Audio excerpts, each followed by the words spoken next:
L'Union sacrée a mal négocié la deuxième élection. Antonio Lingena choqué. Choqué. Bien.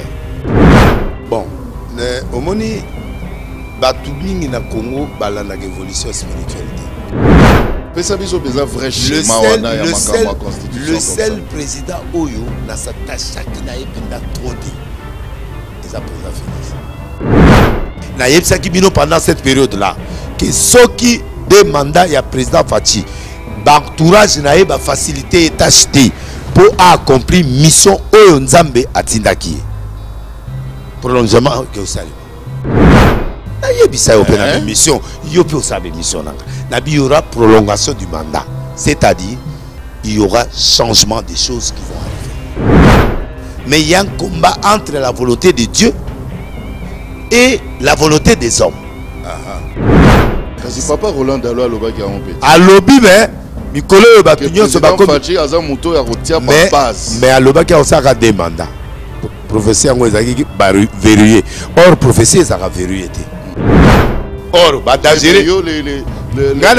l'éternel, les années. Il y a les aucun. Il faut que changer ou réviser. Tout ça, ça fait partie du plan. La volonté de Dieu est que ce péché-là va continuer. Il a des choses où Babomae, où il continue. Si vous les chassez par force, parce qu'on va tourner en rond pendant des années. Parce qu'il y a deux volets. L'esprit de Kabila, un jour rentrera. N'a pas ça prophétie. N'a pas prophétie. Bien-aimé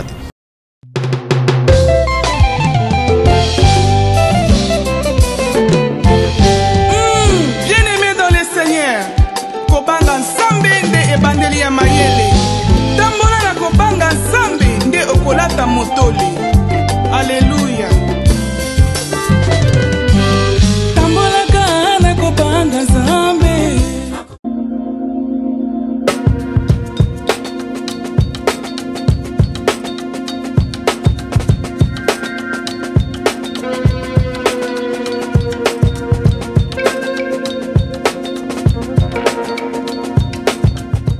Troubles du système immunitaire, chute de tension, maux de tête, fatigue, perte de poids, frigidité et diarrhée. Dites adieu aux inconforts et retrouvez une nouvelle jeunesse avec une tasse de Maxi Bien-être au quotidien. Une solution bio composée de plantes traditionnelles, 100% naturelle et reconnue pour sa vertu. Une formule adaptée pour hommes et femmes. Depuis plus de 10 ans, le Maxi Bien-être Café renforce le système immunitaire, restaure la fatigue physique, améliore le sommeil, aide à stabiliser la tension et la glycémie, nettoie les reins, soulage l'hémorroïde et la constipation. Chez les hommes, le Maxi Bien-être restaure le dysfonctionnement sexuel, l'impuissance et l'éjaculation précoce. Maxi Bien-être est disponible partout dans le monde. Passez vos commandes sur www.maxibienêtre.com.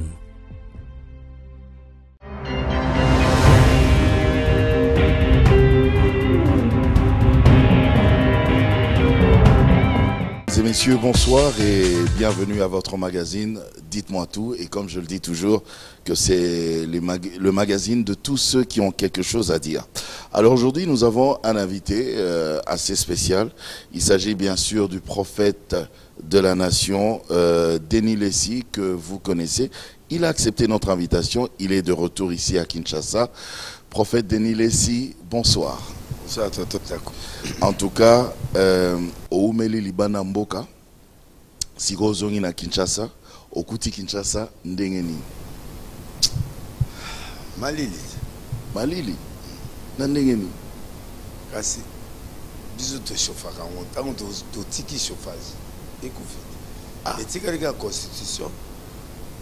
Constitution. Constitution. Okuti Batunyo Sobayambi ou bien? Très bien. Église au Koutia on est. La communauté. Au communauté. Dimanche. Oyakika Kalami. Mardi. Mardi. Donc on a dimanche. Ah, c'est très bien. Alors, Denis Lessi, à Zongi, na Kinshasa, je pense que place aux Alaï Libana Mboka, au Kenaï ko se ressourcer. Et tous on a nappé de fois live nayo de temps en temps. Tant on se ressourcer wana nini penza nzambe alobi na yo. Bon, au moment na agitation ils trop avant que les États-Unis agitation même na Kenya agitation alors il fallait la consulter nous avons pour appeler ça et là mususu bato ebele ba vraiment déçu mais désolé bon on a déçu mais ils ont ba disposition nazu pour permettre nazonga sur scène à 100%. Vision Asika. Oui. Donc en fait on a une vision moko très simple mais il va déranger trop le monde entier. Oh, pour nani. Bon, mon idée na bima na nzondot. Sikoyo na travaillé et loko pendant une année. Siko na expérimenté en haut. Alors, ndenge ils nzondo ndenge na yaki nango ndenge balo. Nzondo zaki na mbio. Bon, wana siko za bana o ya bota. Mais siko na na seconde gloire na o beta et loko siko na okena o ba stade na okena ngo monde entier tout ça. Na na mystère moko. Secret à Bible, il y a un monde entier, ils ont 3 premiers versets à Genèse, 3 derniers versets à Apocalypse. Donc, donc mystère, le mystère, tout le mystère caché. Tous les mystères cachés sont dans les 3 premiers versets de Genèse. Genèse chapitre 1er, 1 à 3. Na yépé mystère na fongola ka biloko wana na fongola dernier verset 3 derniers versets à Apocalypse.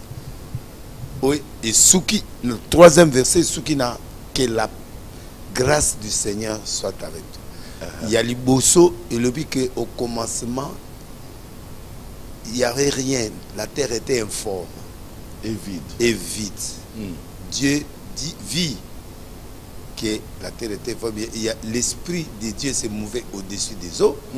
Dieu dit que la lumière soit et la lumière fit. Na ye na guerre na mutute. Mais na ye ko longo la ba notion ya ba mysticisme ya batu sur anuka tout ça. C'est qu'on a ye ne lo mususu. Na wa démontrer batu pourquoi nzamba ligaki lo ka liboso kota na nzoto ya batu eza lumière. Et puis et là il y a souka et la grâce. Si on a 4 ans na formule mo eza wana donc na bana côté ya trop te so na te kaka na déclarer kaka loko moko bato ba répondre ne loko wana na déclarer ami bali bato ba répondre nango yo mo kende ndako kasi donc wana ba kisi no asikozwi bikamote bazwa ngo ne bazwi ba magina oya asikozwi ba loba o ba ko loba. Mais dans limité ce que vous résister. Kasi yebisaka biso pe vérité soko zaka na kisi to zaka na ngote. Na lobi hein. Mité mape kita pe ka mbala moko. Na lobi hein. Oyo soko limo etango zozonga boy, ozongi na biloko moko boy, batu bazo comprendre. Mais ça mais vérité penda, ça c'est quoi? On est pas rassuré, on a monde on a place au oyebi ki mutu soki balobi na kisité balobi pe mutu azam na biloko te.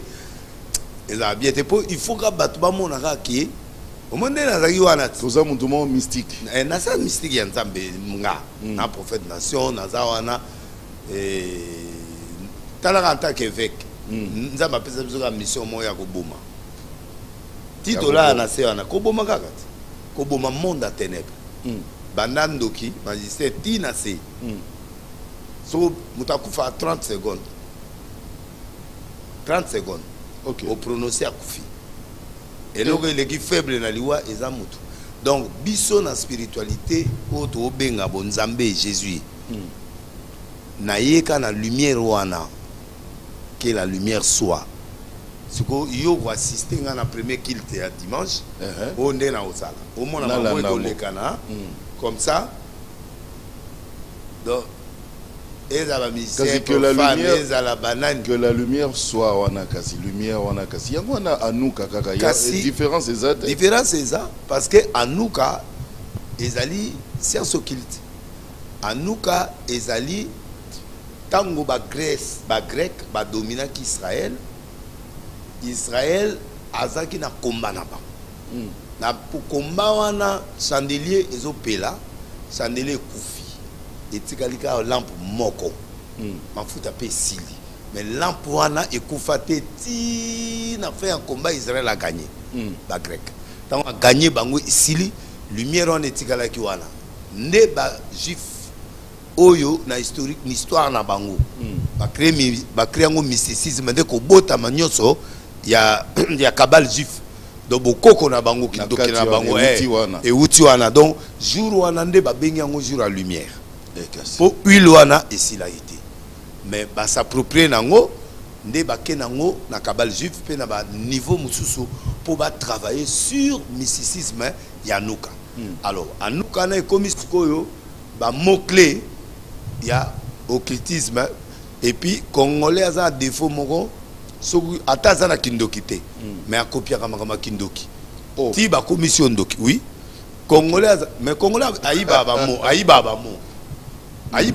ayi bien ngote o manga nde ba ko la ta teni wana alati pe teni mais azoye baté pourquoi un sacerdoce alati ne teni mais ayebi tina na ngote mais tant ya alati yango pe kindoki côté lié pe a commune pe ndoki donc au fait à nous quand on a une version vraie qui est la lumière soit si on a développé 3 versets on a 3 derniers versets pourquoi nous avons alpha oméga ndebilo abani na lumière a pessi forme a tini lumière tant a pessi forme a tini lumière abani création mais l'orali bosso y a prononcé que la lumière soit yasuka que la grâce de Dieu soit sur toi. Donc il y a 2 choses, lumière et la grâce. Il y a biloko oyo, il y a des autres Bible mon bimba. Chrétienté mais dans la lumière la grâce. Sans la lumière on a été sous la grâce c'est fini, tu es fini. Si ko lumière en est-ce que baroki peut transmettre en monde que tout le monde a ne tout le monde a pona ba nuka ba cérémonie et to transmettre la transmission et la lumière. Non, on va pas transmettre pas comme ça, mais nous déclarons. Quand on va déclarer la lumière sur quelqu'un, la personne doit répondre. À répondre de façon que la dimension de sa vie, il faut avoir la lumière ou éclairage qui monte et quand on a la dimension de sa vie. C'est une prière en fait. On te communique, tu reçois, tu fais asseoir ça en toi et puis grâce à ça, à ce moment-là, tu vas forcer ce miracle. Tout le monde doit y aller. On va aller à TV.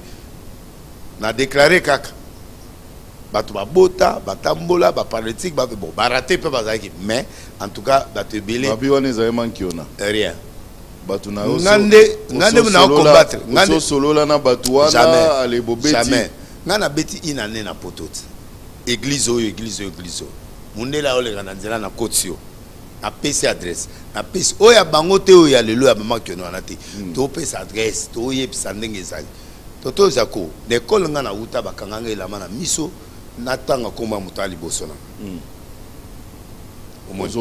nazo mona été bon ba service secret bazwa biso ba français wana bakanga biso mais si tu as fait une année ici tu prêches une année on a dit que tu prends l'argent des français ngabi OK na vandi l'appartement baye ba benginga na désesté na ken oyo kaka yaki wana na bandelier banda famille na e bandati mwasi na eti to suki si avandi ono amis pas camarade de sortez je suis le chef, je dois écouter d'abord le monsieur et puis on va aller au bureau tout ce bureau te avandi au signer ba chèque ga wana pienga to komi abi fait yemo mo landanga so na ba campagne nyonso en fait ba kanga ngawat ba service tant papa Kabila père à Kotaki ba zinga toke na suka mboka kuna tu déranges trop, tu déranges trop. Mon cousin, donnez-moi, devant mon cousin, donnez-moi le nom que mon père m'a laissé. Et j'ai écrit ça dans la Bible en crayon. La Bible, elle est ici. Si tu récits ça, si tu récits pas, je t'arrête, tu es charlatan. La Bible est grave. Ça, c'est trop simple, plus que même la simplicité. Mais parce que Daniel, les gars, c'est soit là. Oui. Tout Daniel. Ndoto to loti bungi mutu mususu aloti mutu aloti o rappeler ndoto ya bungi si pe o expliquer mo biloko biso to kenda yango moni ba passer rebelle ba ndimitant bo kende pas ba prophète bo sunga ba ngote so e pas prophète c'est nzambe na yo alobela bino yo expliquer de ba problème parce que o aider yaka obi prophète parfois ba tuna siko ba tuni neti qui est Kassongo je vois Kassongo qui est Kassongo oh c'est mon père tété sikoyo bongote omoni mutusa est pas prophète il faut prophète yamona yo ayebiso déjà l'histoire oyo yeli c'est ça le vrai prophète yende muto akotala il faut yeba pe ka songwango eza nani il faut yeba na yebisi mukonzi wana na Bible non na crayon bakomi Joseph papa na yo ayebisa que tu es Joseph il est en vie hasard nde de sa émission oboye aotala biso akweya penda akweya na seba munduki na bisi muta munduki so on na biso bimite olala so abangi pa bimi wana na grimisa ki me na bima po ayenga munduki na bino bima mukoza alali na seba konzi bazai wana tata wana telemi habita la Bible na ngai yango voici la parole que mon père m'a dit laissez ces garçons tranquilles toke retraite l'inter yeso moni retraite batbalia na 8h après beaucoup d'hygiène après beaucoup lia la 18h et c'est les la jeune ouais jeune na kena nga ka to leto meli ba pamolinga na kena na tester ba testanga ebele partout ba échoua na ba parce que na senga nzambe apesa nga schéma ya ville ya Kinshasa na schéma ya monde yo za journaliste têtu oza ba journaliste ba yebi nzambe oyebi nga bien oyebi nga très bien tant on a zoloba makambo ekoya eya alors moi je crois que Tonton Jaco anuka oya bango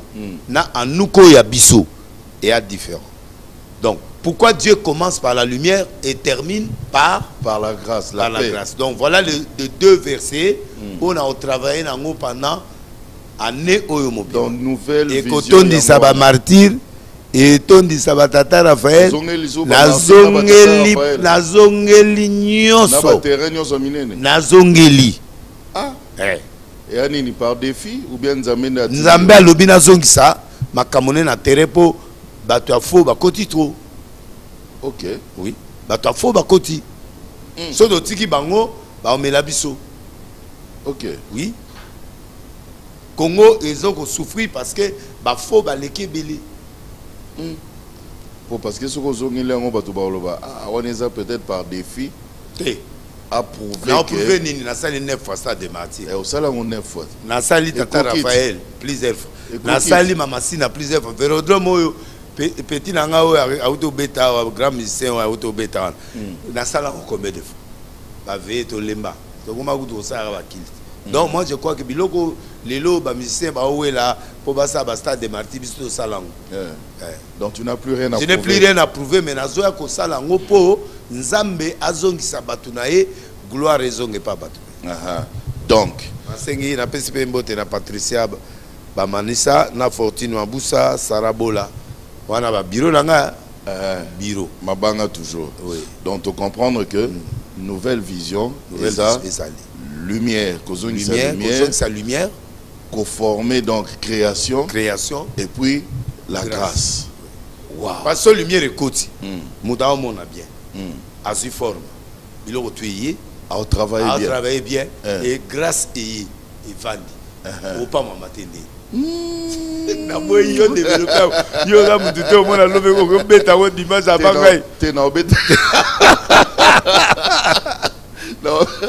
Non mais t'as voté. Eza nouvelle vision nzama pesio orientation. Dimanche ba yo ganga na direct à dimanche boyo ganga tout ça direct dimanche na page na nani obolanda ngo très bien. En tout cas prophète Denis Lesina linga ki to kota mwa muke na makambo etali mboka yango na lingité ba journaliste bolanda nga boyelanga o nde nini concert ya musicien boyena musicien boy na lingi souté boya mega utute ko mega utute mikolo yo aneyo na lingi sublo wala kasi yo soutenir bango naza de Noé na soutenir bango na CC na mamobele na soutenir bango mais boya sous question théo nani na liki nani te o nani oyo abeta kiawa abeti piaka boya te wala bo kende pa ba porte parole olingiso ba analyse on a te na lingité yo papa ba warrior na lingité olingiso te na lingi faline mwana nanga na o prier pour na ye na linga pe nani obi olingi pe ba warrior oui na lingi bango na lingi ba tout en tant que arche de nous mais na sali ki arche belé siko na vendre sa parole na ba miracle en tout cas ok boya te awa nazolo ba biso boya te obandika question na telemi bayoki nga alors na ngi to kota na makambo etali mboka mikolo moi makelele makasi autour ya révision en constitution n'est chef de l'état lobaki que eza il faut pas revoir en parce que makambo eza na kati kuna ezo permettre biso te en tant que mboka to zala peza bientôt ça makambo na biso na lolenge biso tozo sepela nango. Alors yo o prophétisaki déjà na makambo wana ya révision yo loba même changement ya constitution. Okenagi même ti musika olobi même que le chef de l'état a kovanda même ti ataba 27 ans. Sikoyo mutuna munene zawana balobi Denis Lesi, est-ce que il était dans les secrets de Dieu tango makamwa nezo pesama yango batindie aloba ebimaneti kaka prophétie ou alors constitution ana penza révision nango eza pour justement mokonzio ya mboka avanda 27 ans yo lobi boni.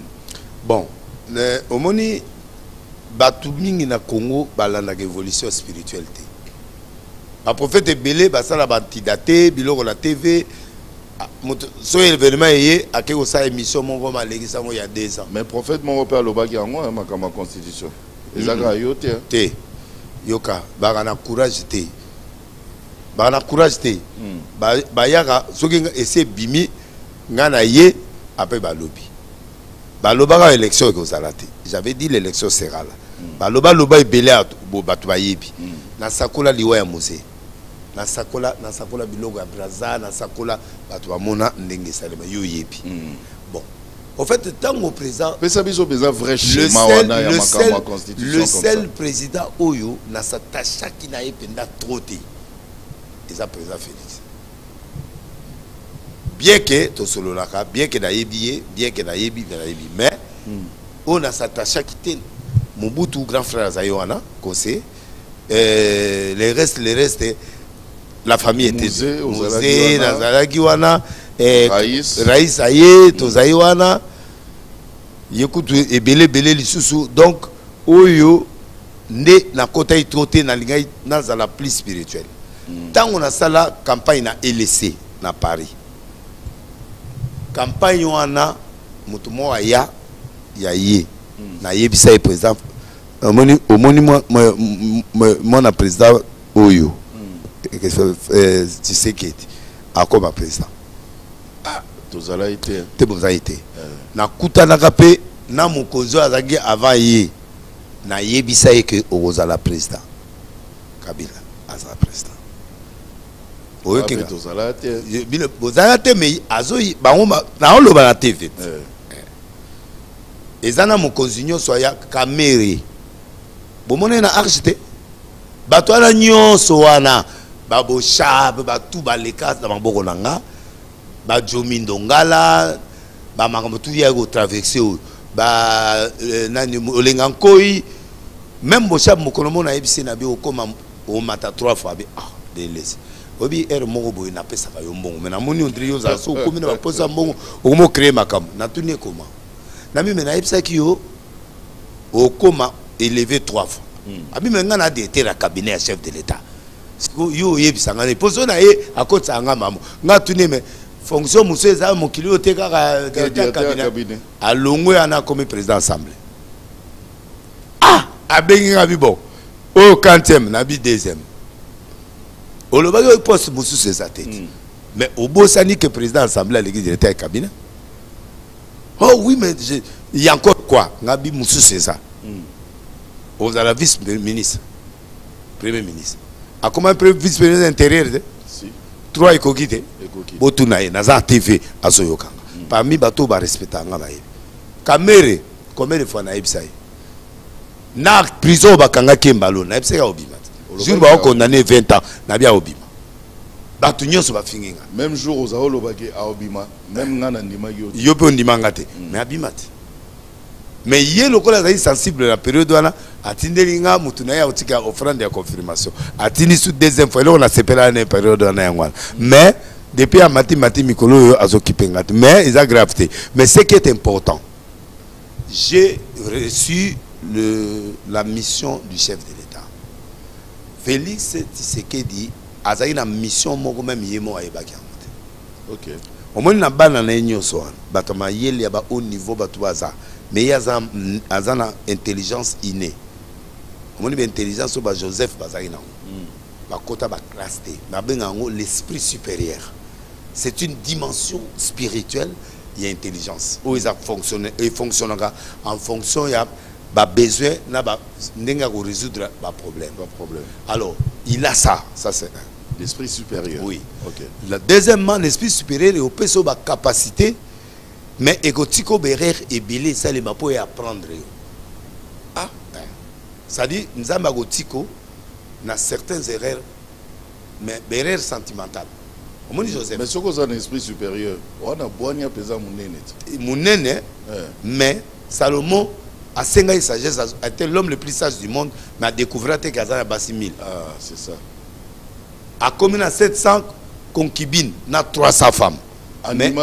Andimi pe banzame na bango. Andimi pe banzame na bango akeko fukama, mais a 5 ans sagesse. Or, sagesse, c'est la modération dans les actions qu'on décide. Abo sanike bato alobaor la crainte de Dieu. La crainte de Dieu la crainte de Dieu c'est le commencement de la sagesse. Commencement veut dire qu'il y a le milieu, il y a la fin, il y a la prolongation. Ça dit c'est pas la plénitude. Non, c'est pas la plénitude. Ce n'est que le commencement. Ce n'est que le commencement. Yango mona begizi muzuka botika lisumu ekobo donc lisumu na bango ekobo. Mais siko bazo bosana kezana biloko mususu ezali andero yekobo. Onzambe pas tu vois. Alors le président a la sagesse qu'on appelle l'esprit supérieur et Dieu l'a laissé enseigner 2 fois. Premier enseignement ils a eu période à Papanae qui était une école primaire base aye kozwa tanga komi yemoko président. Nzambe a dit qu'on apprendre comment gérer. Lui il est différent de David. Oyo abane ko gérer ya banyama na zamba. Yemoko. Lui n'est pas passé par la forêt davidique, mais il est passé par le trône. Na partie à trône, bazo ye kolisa qu'est-ce que l'entourage, qu'est-ce que ceci. Amoni on pendant 5 ans.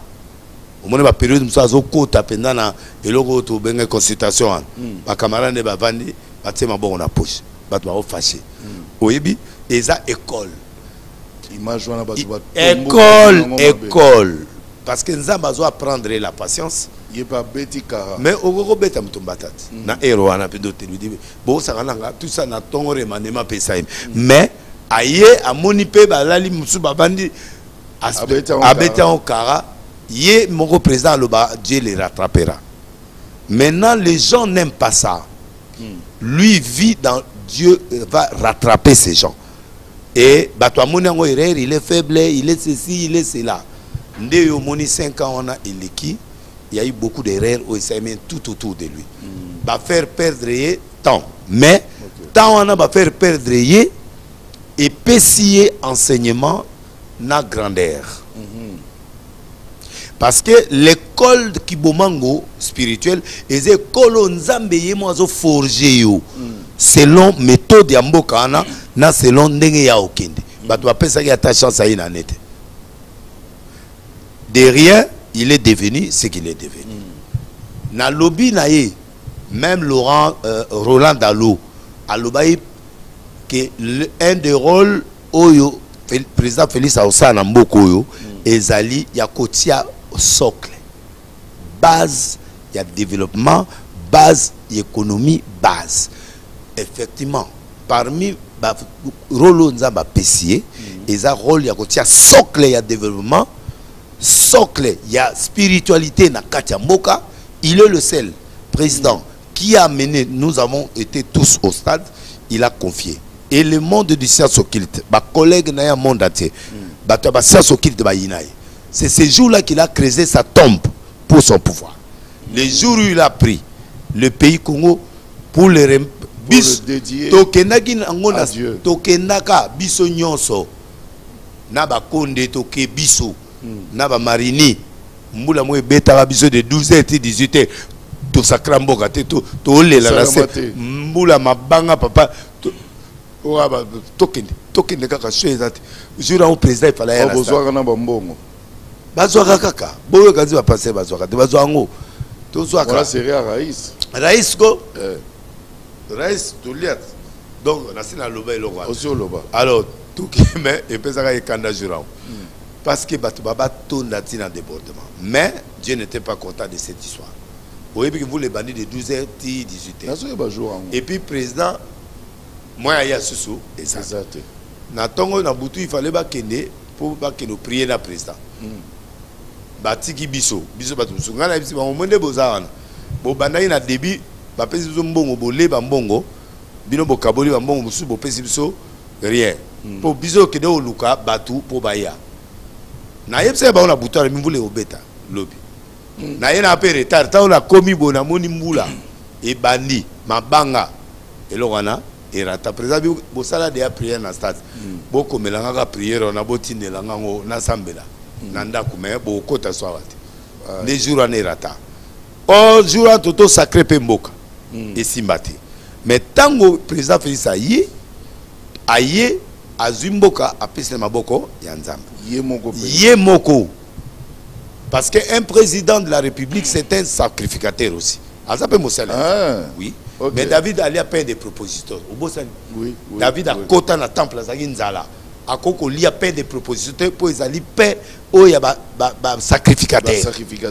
Na lié très sain et un souverain sacrificateur. Mais à qui aller en haut, aller à Koufité à Bimiaki. C'est-à-dire, tant que Moutouaza Rwandais président, il est sacrificateur. Il est choisi par Dieu. Eh ben, Siko yo, seulement Siko yo, 5 ans on a Azaï na 4 enseignements. Aye Baki et qui, et puis il était dans la reconnaissance. Il était en train de remercier certaines personnes qui lui ont fait du bien dans la vie, croyant que ce gars reconnaître bango abana musala, mais et qui est na bango, baké na erreur en erreur. Deuxième mandat yango ebandi. Alors il ne saura pas faire la mission que Dieu lui a donnée. Parce que, excusez-moi, on a choqué. Choqué, kaka. Il n'y a pas un vrai opposant en Congo. Et qui dit opposition, il y a ma casse, c'est ce qu'il dit, il n'y a pas il n'y a pas un vrai opposant dans le Congo. Oui. Ah. Tout niveau, il a choqué. Choqué. Bien. Parce que nga, naïb sayo, na kende pas Fayoulou. Nabi Fayoulou, Dieu m'a dit, yo, na président Félix Foubo Solo. Mais na lingi boya tananda kunanga. Bosolo li, atoko ozo poste te. Mais, bo bani le loko yo, po développer mboka yo. Fala bi d'accord. Kene na kankuna, na kene na kan président. Ok. Bon, naïb c'est bon, tu go auto sande. Abi bon, zoa bato ya président, boya na bango. Tozi conseil spécial, to kenaï. To comme pas Fayoulou boy, Fayoulou jour où coup de président, faut reconnaître nga na gagné l'élection. Oui, mais que naïb c'est nabi, au monique au BBC. Oyo, yo, mambo yo, olinga ngote. Tu as compris? Toto, on a serviteur. Je prends à témoin le conseil spécial en matière de changement de mentalité. Il était là avec nous, avec notre conseiller. C'est Fayoulou. Pour la paix du pays, je lui ai dit, Dieu m'a dit, il faut que vous dialoguez, si vous dialoguez, vous pouvez se développer. Si Dieu va utiliser Félix. Lui seul. Aboya. Tokata. Na kamwe de rema yo bakuta suna président basa dialogue. Nabi dialogue yate na kena TV na si président il n'y a pas de dialogue. So dialogue aux na fin un mandat na yo à ce moment-là il y aura ça que j'ai vu ça là ça peut marcher. Alors na zongi ce qu'on a question là. Il a deux mandats. Na deux mandats oyo déjà deuxième mandat. Oh l'état EPC oyo constitution la c'est PCA. Na yebsa ki bino pendant cette période là que ceux qui deux mandats, il y a président Fachi. L'entourage n'a pas facilité et acheté pour accomplir mission au Nzambe à Tindaki. Prolongement que vous savez. Il y a une mission. Il y a une mission. Il y aura prolongation du mandat. C'est-à-dire, il y aura changement des choses qui vont arriver. Qu'est-ce qui se passe actuellement? Entre autres changements à la Constitution. Oui. Ce qui se passe actuellement, est-ce que c'est prophétique? Oui. Bateau bazo publié. Oui, yoka. Bateau bazo publié l'image nanga où on appelle ça un conseil. Et pas à l'endele. Que le président se fait attention qu'un conseil n'est pas le site de l'Éternel. Et ça bateau opposition. Et ça bateau opposition de bateau tamuselo quoi. Na yebe ba écrire en haut. Mais c'est un conseil. Ainsi dit l'Éternel les a dit que s'il ne met pas le socle, si il ne plante pas le décor, il faut un développement. Kassiabani déjà au planté. Abanaki mais azana 5%. Vraiment. Liboule Zalakit 5%. Sikoyo. Pression internationale, Logola Zamuta Losambo, un président évangélique, n'est pas au combattre. Mais État bangote po yambo wana biso problème na spiritualité na yoka bango balingi basia sokilité dirijaka monte siko bazo mon il est trop chrétien alors c'est pas bon que lui dirige, il faut alonga mutu biso aya, mais il y a un combat entre la volonté de Dieu et la volonté des hommes.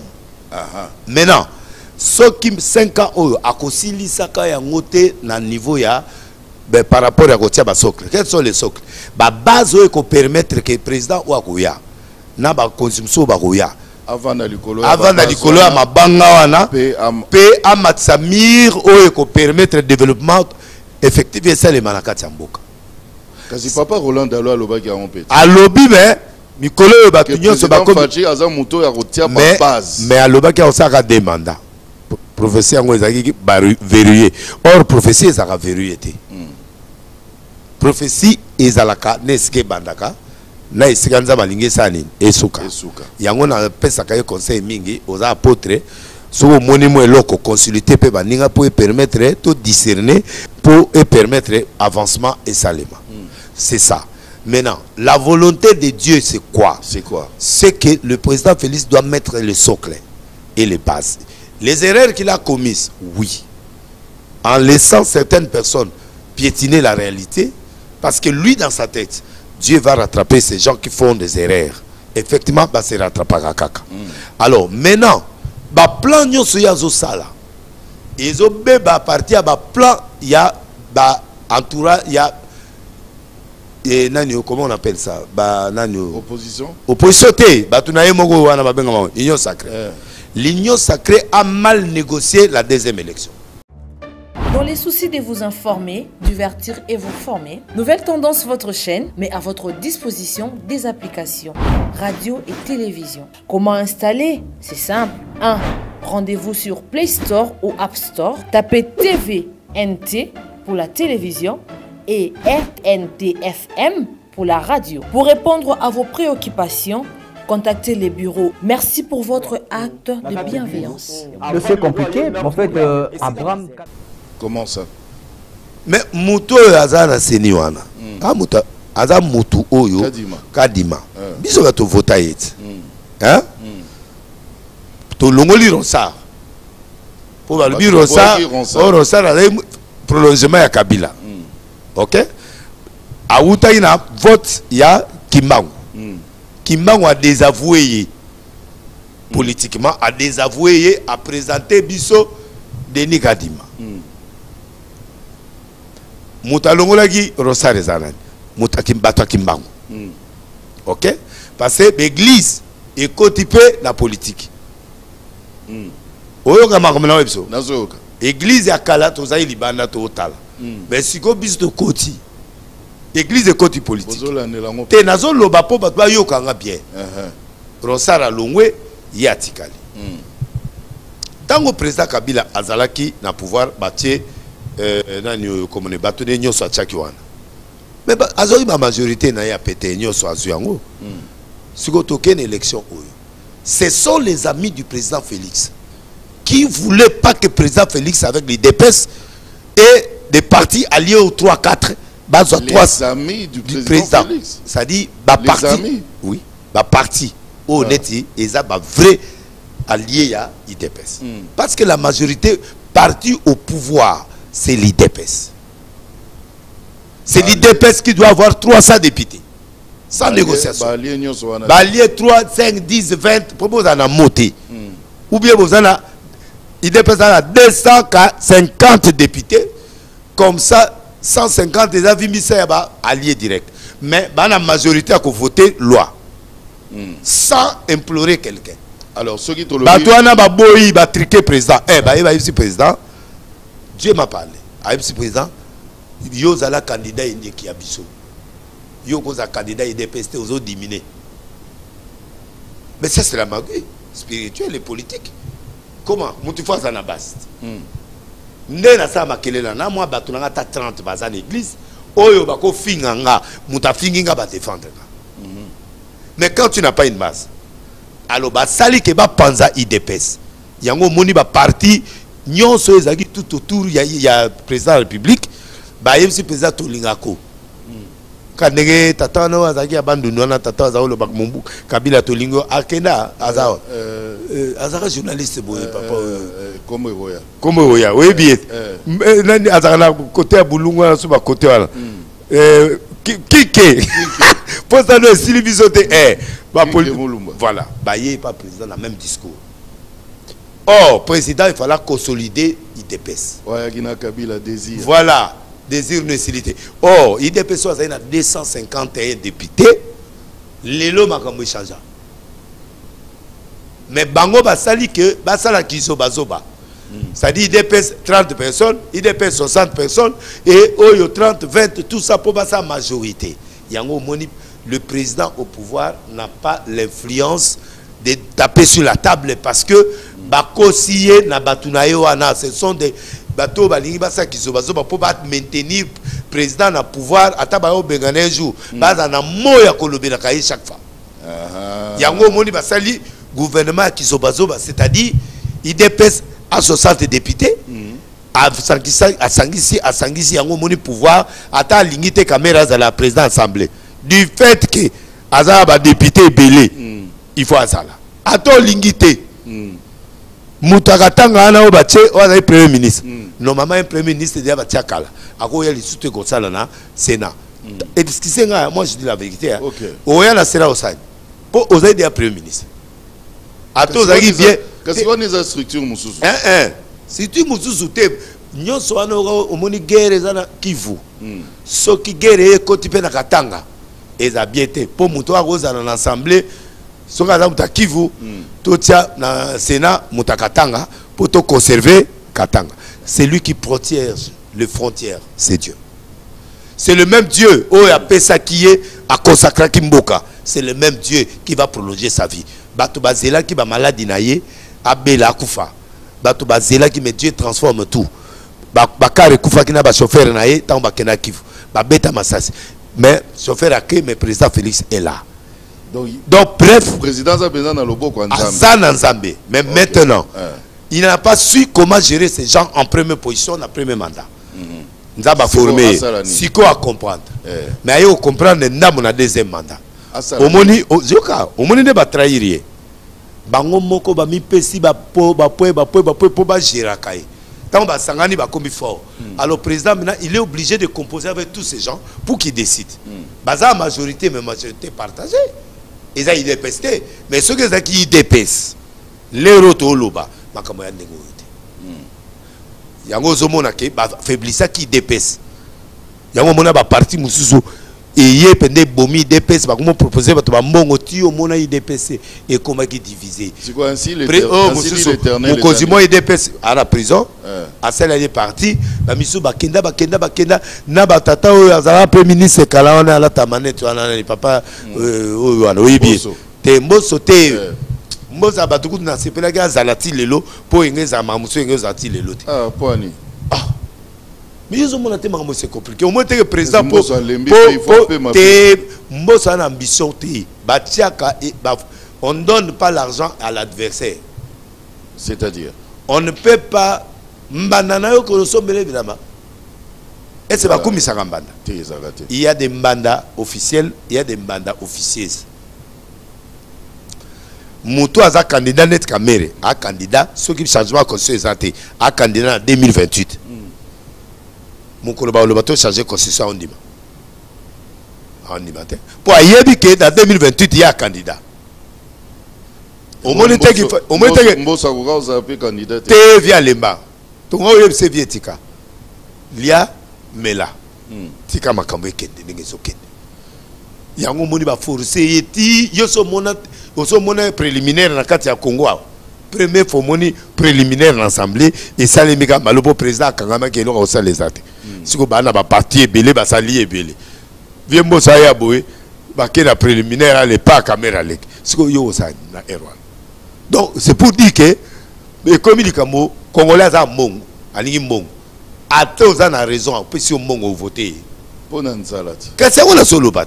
Mais on ne peut pas vendre notre pays à cause de l'argent. Donc bref, Kamere au monde était solina président. Président Zeli et titi a bengi a expliqué bon tala mutunanga ezaboué. Kamere a deux choix. Ou andima toba longolaye. OK. Pour ça limité bah on crée les dossiers ti à obima. Politique c'est ça.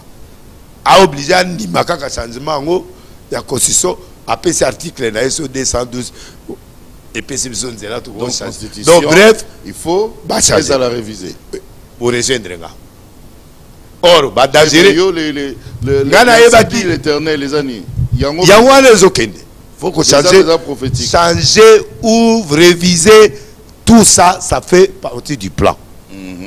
Alors le mandat n'a besoin de facilité. Si Dieu dit aujourd'hui, il met fin au mandat du président Félix et au Souka. Alors, le col est commis, la constitution est changée, tout peut pas réviser, et comme ça, les mapos, ils ont volonté ensemble. Maintenant, quand je dis qu'il n'y a pas de vrais opposants, il y a un opposant, Naniawa, Oyo, Akogo, Tchankakawa. Oh, Bazalit. Tangelanga. Non, Tangate, mais Bazalit. Bazate.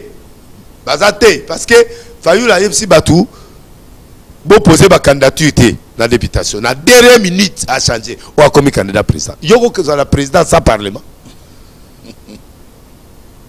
Réfléchir, analyser ou comprendre ma mébélé. À Zongiawa, nous n'avons pas besoin de changer la constitution, on n'a pas besoin de changer Félix. Ce n'est que normal. Et ça va discours créé. Il n'y a rien. Parce que nani comment que Fayou l'autre yebaka owana. Au fur et à mesure azalaki kaka des urnes tilelo a combien affaibli. Les Congolais aiment un nouveau discours.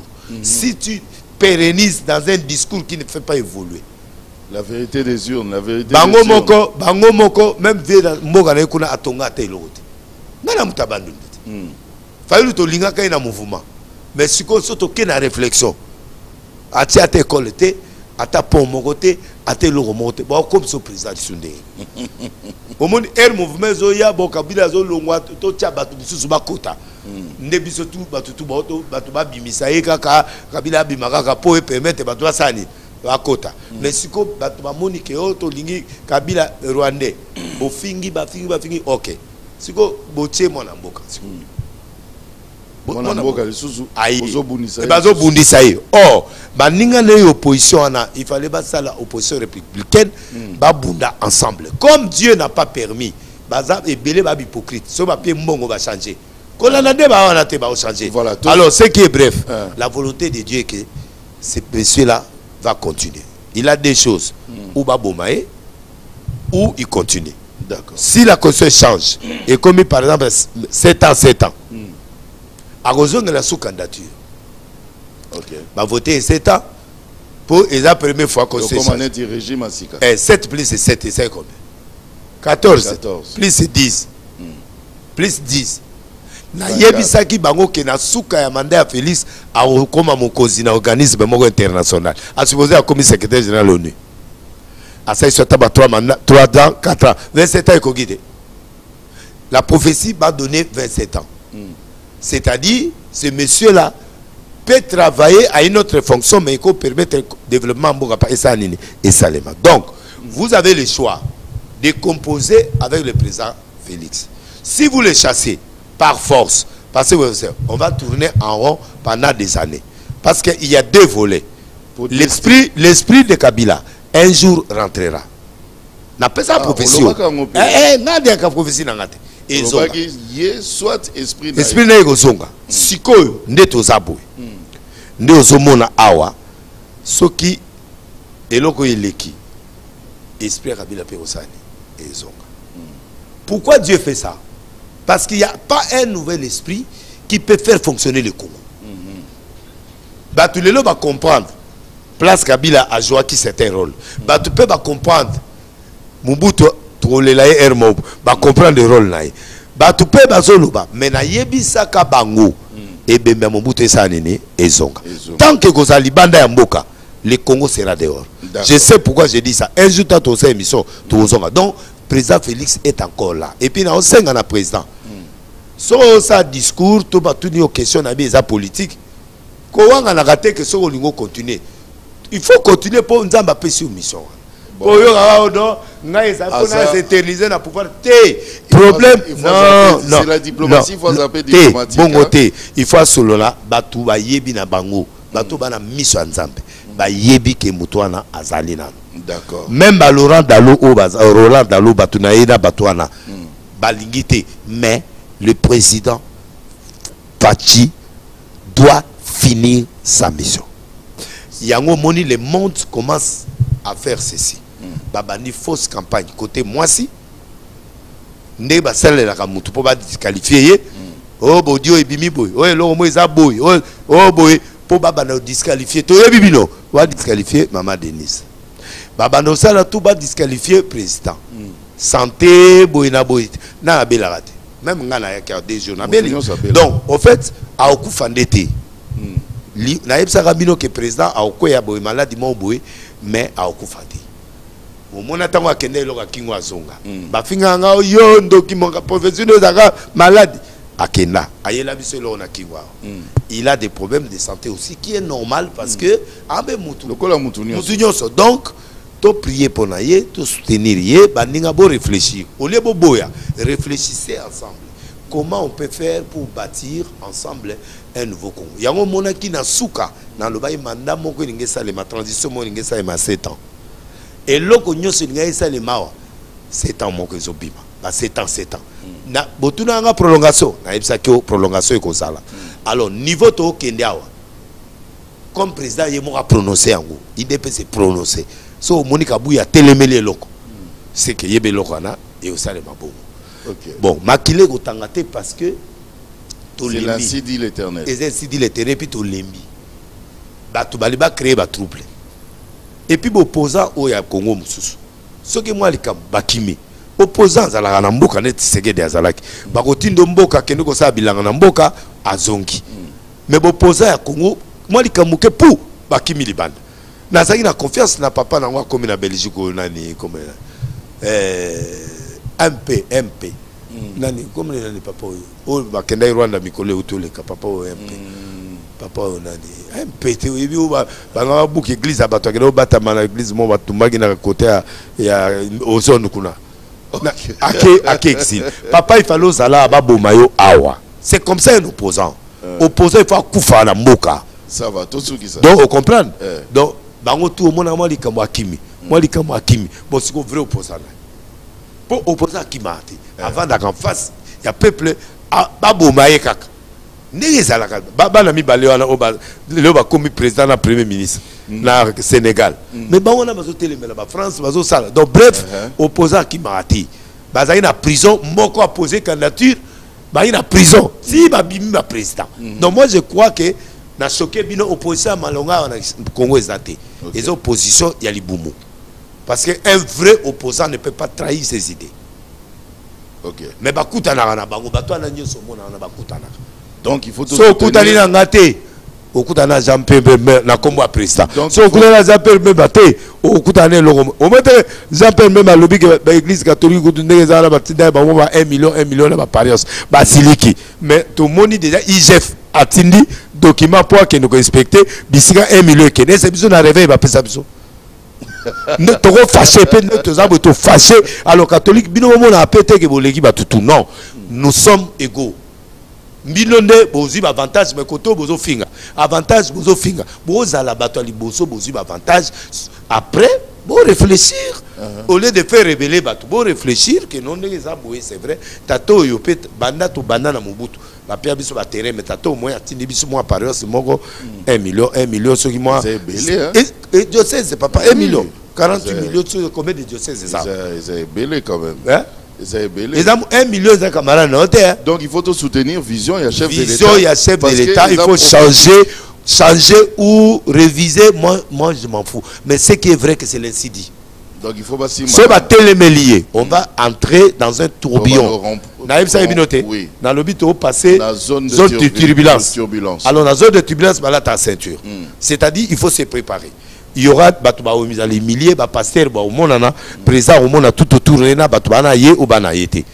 Ce que vous avez vous comprendre que j'avais bien parlé des choses déjà avant. D'accord. Merci beaucoup, prophète Denis Lessi. Oui, oui.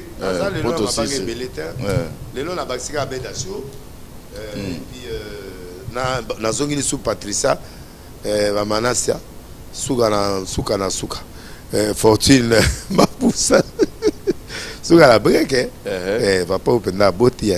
Break. Fortune Maboussa, les bogards petit nanga na pe a moi malam, Sarabola, nzambe papa molae, Abedachou na petit nanga King Lova. Abedachou persolé ça ngaita mona ngaite. To aller ça.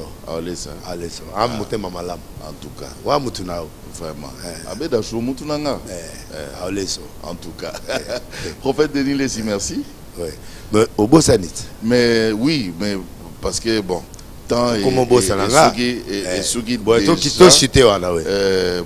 n'a pas sur moi 2 minutes car n'a pas c'est au moins 2 minutes. N'a ngio loba moi li loba muke par rapport il y a ministre Nabiso Doudou Fwamba. Oh il y a finance. Moi nungu hein bazotia moi à l'est moi na bateau. Oya bundisa yo lobinine. Bon, Doudou Fwamba azali un enfant de Dieu. Au moins ti abandi pena ba. Ngana yebiye abandi ba prière kaka senga ba prière toke à côté de Gérald à commis direct à commis boy à Mati à commis DGA il y a de Gérald ti nzambe atie loboko à comme ministre à finance. Problème na yi vision ya président de la République. Cop il y a 50% ba surfacturation à l'Ingiangoti. Batua na nyonso ya Congo. Oya za mona nzambe. Amona nzambe toyebi sakaye papa lia na normal pour ministre de la finance aux avantages.